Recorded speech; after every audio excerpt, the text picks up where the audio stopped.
Étudiants et bienvenue dans le corrigé d'un exercice intéressant. On va parler un petit peu de force de la place, de la notion de flux de champ magnétique, de vecteur surface, comment on oriente un vecteur surface pour une surface ouverte. Et comme application, on va étudier les mouvements d'un cadre ou bien les forces de la place qui s'exercent sur un cadre rectangulaire placé dans un champ magnétique statique. Donc on va supposer le champ constant. Donc voilà le cadre, on va étudier les deux cas, voir la différence si le courant circule dans le cadre dans ce sens, ou bien sens trigonométrique, ou bien dans le sens inverse. Donc on vous dit lorsque le cadre est parcouru par un courant de 0,8 ampères, il tourne de 30 degrés, quelle sera l'intensité du courant continu qui le traverse quand il va faire une rotation de 45 degrés? Bon, faites étudier la différence, qu'est-ce qui se passe lorsque le courant change de sens. Bien, donc les connaissances qu'il faut savoir avant de répondre à cette question sont les suivantes. Comment orienter un vecteur surface lorsqu'il s'agit d'une surface ouverte? Donc vous avez deux cas. Donc pour une surface ouverte, ça dépend comment on oriente le contour ou bien le sens du courant I. Ça dépend du sens du courant I. Donc, si le courant circule dans ce sens, vous utilisez la règle de la main droite. Donc, ça va vous donner un vecteur qui est rentrant. Donc, le vecteur D de S, il est rentrant. Si le courant circule dans ce sens-là, le vecteur D de S, il est sortant. Donc, vous voyez bien, si on veut calculer, par exemple, le moment magnétique qui est égal à I fois S. Donc, dans ce cas-là, le moment magnétique, il est rentrant, M. Alors que dans ce cas-là, le moment magnétique, il est sortant. Il est perpendiculaire. Le moment magnétique, il est collinéaire au vecteur surface. Donc, le couple gamma, bien sûr, va dépendre de cette orientation du courant. Car le couple gamma, auquel est soumis un moment magnétique placé dans un champ magnétique, c'est M vectoriel B. Donc, par analogie avec l'électrostatique, un moment dipolaire électrique, il est soumis à un couple gamma qui est P vectoriel E. Un moment magnétique placé dans un champ magnétique, il se met au couple gamma est égal à M vectoriel B. Bien, donc avant de démarrer, on va essayer de déterminer la force totale qui s'exerce sur le cadre lorsqu'il est placé dans un champ magnétique statique. Bien, je vous rappelle que la force de la place, donc la force de la place, F est égale, D de F est égal à I, D de L vectoriel B. Mais si le champ est statique, en intégrant, la force est égale à I, L vectoriel B. Voilà la force de la place qui s'exerce sur une longueur L parcourue par un courant U placé dans un champ extérieur constant. Bien. Donc on voit bien que sur le côté AD et sur le côté BC, dans les deux cas du sens du courant, vous avez toujours L et les collinéaires, le courant IL est collinéaire à B. Donc la force est égale à 0. Mais sur le côté AB et DC, on a des forces non nulles, mais leur somme est égale à 0. C'est un couple gamma, parce que FAB plus FCD, c'est ICD vectoriel AB, plus AB, pardon, et vectoriel B, ça c'est aussi C est égal à 0. Donc, le couple, le cadre va être soumis à un couple gamma. Et ce couple-là, donc vous voyez bien que le sens de rotation dépend de I. Si le courant circule dans ce sens-là, le vecteur surface est vers le haut. Et vous voyez bien que vous faites ID de L vectoriel B. Donc ID de L vectoriel B, c'est un vecteur sortant. Donc la force va être dans ce sens-là. Alors que dans l'autre côté, ID de L, B est sortant. Donc ID de L vectoriel B, ID de L vectoriel B, ça va donner une force dans l'autre sens-là. Donc, vous avez ID de L et B.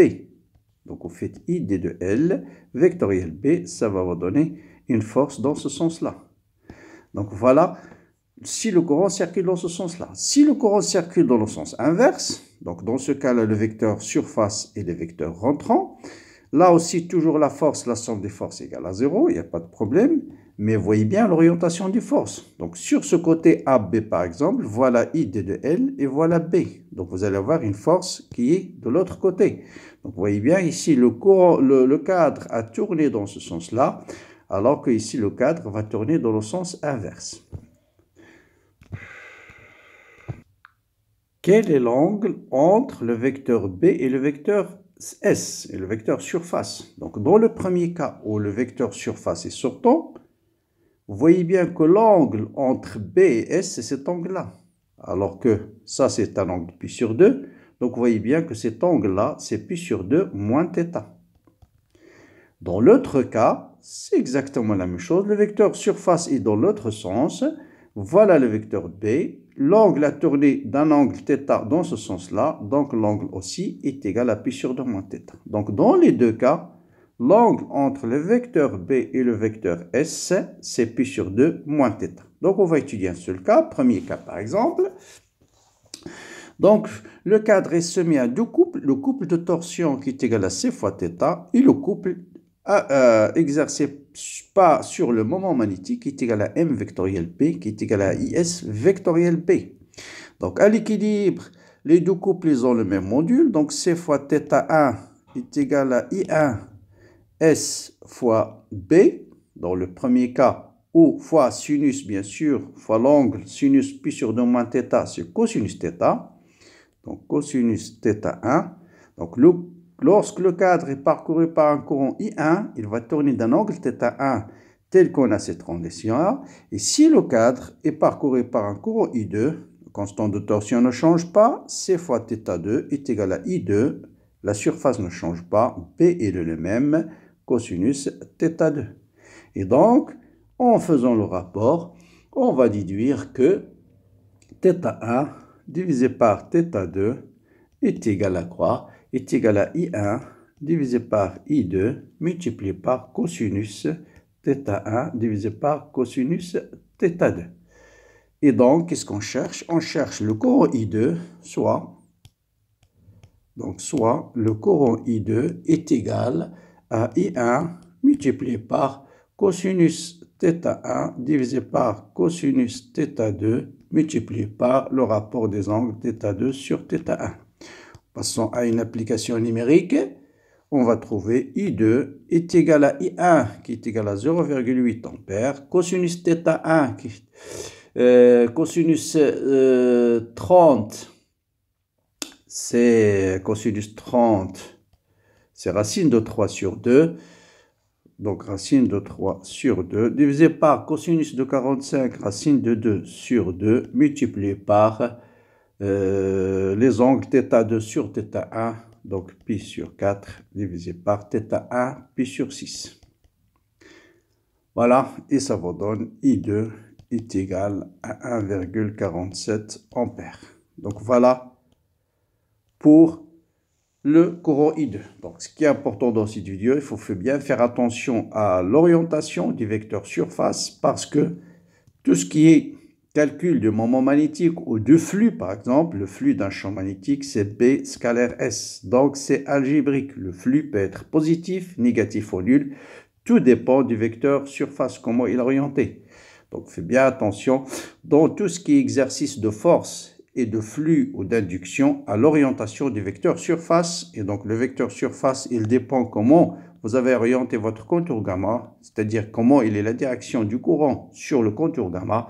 Et ça vous détermine l'orientation du vecteur surface. Vous voyez bien ici, par exemple, dans ce cas-là, le flux de B. Bon, dans ces deux cas, l'angle, bien sûr, il est le même, donc il n'y a pas de problème. Mais dans d'autres exercices, ça peut poser des problèmes. Donc voilà pour cet exercice que je vais partager avec vous. C'est un exercice simple d'application des forces de la place. Comme d'habitude, n'hésitez pas à partager ces vidéos. Bon courage, bonne continuation et à très bientôt pour d'autres vidéos.